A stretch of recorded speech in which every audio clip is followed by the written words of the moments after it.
YouTube, Joyboy here. So, chapter 859 of One Piece has dropped. So if you haven't checked out that chapter yet, I suggest that you do so because I will be spoiling you. But now that you have, let's begin. Guys, I'm so done with making predictions as for when exactly the wedding will occur, right? Because I think I made like 3 or 4 chapters ago a prediction that it would be the next chapter. And then the chapter after that, well, it seemed likely that it would be the next chapter. And again, after this chapter, it seems really likely that the next chapter will actually be the wedding. But I can only imagine in what ways Oda's going to add something to the story in order to cockblock us and delay once again. So I'm not even going to make a speculation, although it seems pretty likely that the tea party will be next chapter. And that's all I'm going to say. Maybe if I preface it with I'm definitely wrong, Oda will listen to this and be like, now is the time to finally make it the truth. Well, bam, Oda, take that reverse psychology. Jokes aside, guys, it really does seem incredibly likely that the next chapter will actually be the beginning of the tea party. And in this chapter, we learned a whole bunch of really interesting things. But I think the most interesting out of all the interesting things is how exactly Capone Beige plans on taking out Big Mom. And I'm going to be real with you, some parts of the plans required me to actually reread to better understand what the hell is going on, because we actually got introduced to several new things at once. But we'll start off with the simple part of the plan. We have Caesar's guns, which basically have a poison which will kill anyone. Okay, and there's, rather than one, there's 3 of them, so it's even more deadly. And they plan to shoot them at Big Mom. But obviously the bullets would need to connect, and so in that way they need some sort of distraction. And it seems like their go-to means for a distraction will initially be to destroy this important portrait that Big Mom always has across from her at any tea party. This portrait of like Madame Caramel or something like that. And then whenever anyone touches that or moves that, Big Mom freaks out, she like screams, she's distracted, and then the plan, it seems to be, is for Luffy to come in at that moment and just distract everyone so that Capone can shoot the gun at Big Mom. Oh, also whenever you touch that or the portrait or destroy it or whatever, it's supposed to remove Big Mom's defenses, which by itself is a what the fuck moment. But anyway, that happens, you shoot the gun at Big Mom, who is now defenseless, and then you kill her, and then you hop away onto Caesar, who's flying carrying a mirror, and then you escape to your ships and run away. If Capone is actually right that Big Mom's only defenseless moment is when you in some way interfere with this portrait, the plan seems pretty good, to be honest with you. I guess this would just sort of assume that not many people know this little detail about Big Mom. However, I want to make it clear that I do not expect this plan to actually work. Straight up, guys, it's just not going to be that easy. We're not going to kill Big Mom in 5 seconds at the tea party and then run away. If for no other reason than as a story, it is not very provocative, right? And then you still have the unresolved plot of Sanji versus his family, right? So if they kill Big Mom and then run away immediately to their various ships, then they go their separate ways, then you have no resolution of the conflict between the Vinsmoke and Sanji, which has to happen in some way, in my opinion. And then among other things as well, just doesn't make a whole lot of sense. And so for my last first reaction to the previous chapter, I sort of envisioned a scenario where Capone and everyone would go in with this very intricately laid plans. We're going to go in with the general impression, the obvious impression that the plan seems foolproof, that it seems likely that we are going to succeed.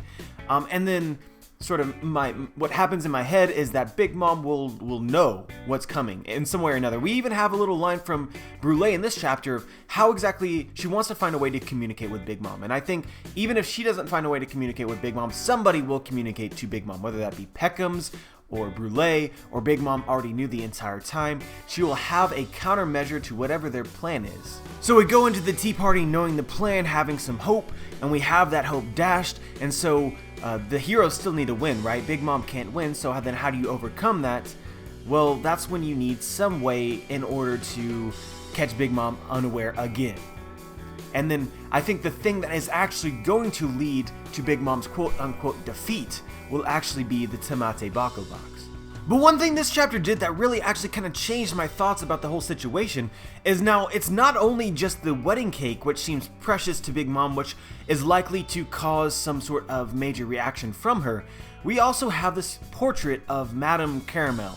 or whatever her name is. I really should read the chapter again before I talk about it, but YOLO. And so, you know, if this portrait gets damaged, Big Mom seems to just completely freak out. And then not only that, but you can also damage her. So if she in some way opens up the Tamate Bako box during the wedding at any point in time, and this box is supposed to explode hardcore, I think you can almost guarantee that this portrait will in some way be damaged.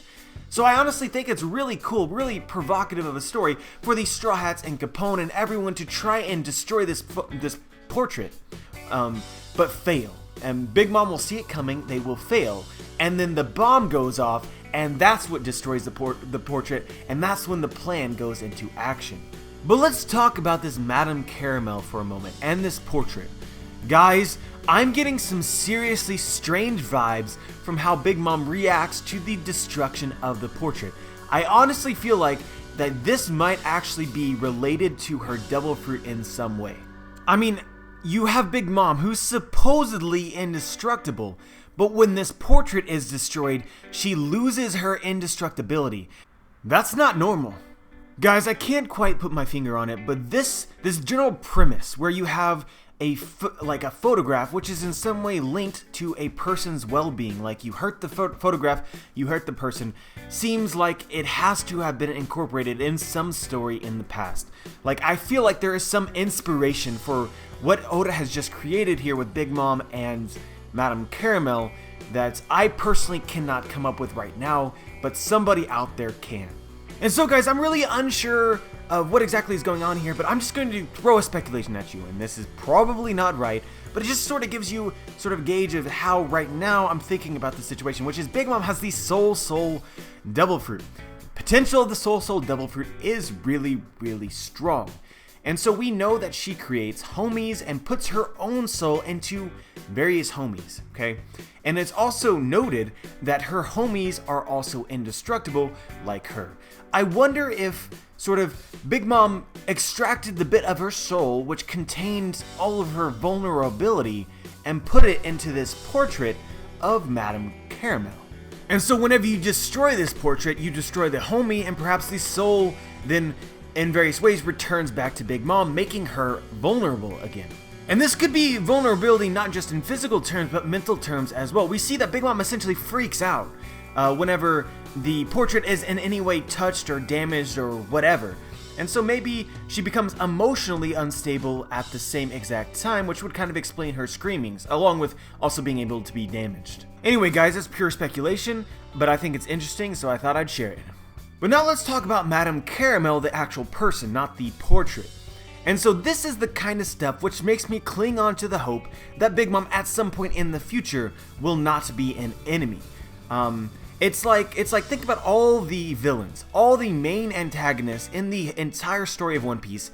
How many of them had a mentor like it seems like Big Mom had, that they care enough about to sort of keep around with them at all points in time? Like Crocodile, who did he care about? No one. Enel, who did he care about? No one. Arlong, who did he care about? I mean, the Fishman race as a whole maybe, but other than that, really no one. I mean, the list goes on and on. I could literally, it's every single villain. They don't have real people emotions in the sense of like connections and relationships most of the time, if not all the time. But Big Mom is different. Big Mom has layers. She's an onion, as Shrek would say. Like, just take in what we learn in this chapter. Big Mom takes this photograph of this woman that is quote-unquote very important to her to every single tea party and sits directly in front of Big Mom. Thinking about the potential connection between Big Mom and Mother Caramel, and the strong connection that Mother Caramel must have had on Big Mom, will definitely lead you to the thought that this story between them is going to be heart-wrenching. And so who exactly is Madame Caramel? Well, I think I probably lean towards the idea that we have no idea. But if there is one idea, the only really good idea is that Miss Bakken is actually Mother Caramel. And the reason why this connection can be made is because if you look at Miss Bakken's glasses, they are the same kind of glasses that we see Peckham's wear. So they're almost Big Mom styled glasses. And then also similar lipstick as well. She also seems incredibly old, perhaps even older than Big Mom herself. And it's also not confirmed that Mother Caramel is dead, rather rumored that she ran away, and Miss Bakken certainly isn't dead and is definitely out doing things, traveling and such. So Bakken could be Caramel, but I'm incredibly skeptical. But yeah, let's wrap up this video with a couple points, which is that if the Vinsmokes are aware of what's going on, if they have any plans against Big Mom or are aware that Big Mom plans on taking them out, they are hiding it extremely well, to the point to where it's becoming incredibly difficult to believe that the Vinsmokes are doing anything other than marrying their third useless son to the Big Mom Pirates to take over the North Blue with the help of the Big Mom Pirates. And at the end of the chapter, we got Pudding again. And Oda is making Pudding say things which clearly emphasize to me that Oda is aware that there are many different opinions about Pudding within the One Piece community. We're split in half on Pudding, it seems, roughly. On one half, you have Pudding is faking being a bad guy. On the other half, people say that Pudding was faking being the good guy, and she is now revealed her true colors. And then in this chapter, Oda decides to have Pudding say this. "What's the matter, Pudding? Your dress looks wonderful on you." She says, "I feel down." "What's the matter, marriage blues?" "Yeah! I feel like I'm shouldering too heavy a burden." Nitro and Arabian. And then she goes on to explain specifically what her burden is, and it again emphasizes that we should think that Pudding is evil, but why even say this in the first place? It's like Oda is like teasing us. Right now, Oda is toying with our expectations. That is, at the very least, clear to me. And so at the end, she talks about it being a pain in the ass to alter everyone's memory to give them the perception that she is 100% good again. And so I freaked out a little bit on Twitter thinking that she was referring to the Straw Hats, but it doesn't actually necessarily mean just the Straw Hats. She could be referring to the other family members or the guests at the tea party, because it's stated through Pudding that Big Mom is the only one that's aware of her true nature. But this still does one of two things. On one hand, it sort of gives you the impression that there's a lot of work that goes into using Pudding in your various schemes if you're Big Mom. Basically, if you want to pull a Pudding on whoever your unsuspecting victim is, you would have to lead them to believe that she's good, and then have her reveal that she's evil to get a sort of rise out of them, and then you find out, and then you basically alter the memories of everyone who noticed this afterwards. It seems like a lot of work for not that much gain. But on the other hand, we have been led to believe that Pudding is essentially unhappy with Big Mom through various things. And this chapter kind of emphasized that a little bit more, saying how it's all a pain in the ass that she has to go through all this, and she wouldn't be doing any of this, probably, it doesn't seem that way, unless Big Mom ordered it, which Big Mom did order it. So you could say that this pain in the ass was caused by Big Mom herself. So when you think of it from that perspective, when she's saying like, oh, I have all this work I need to do, it's essentially another reason to speculate that Pudding is unhappy with Big Mom. And I also wonder if this is some sort of like amazing foreshadow that Oda just threw in here, right? Because a lot of people have been wondering, you know, how exactly will Pudding use her powers in this arc, right? Memory manipulation could be huge. She could manipulate the memory of Big Mom herself, potentially.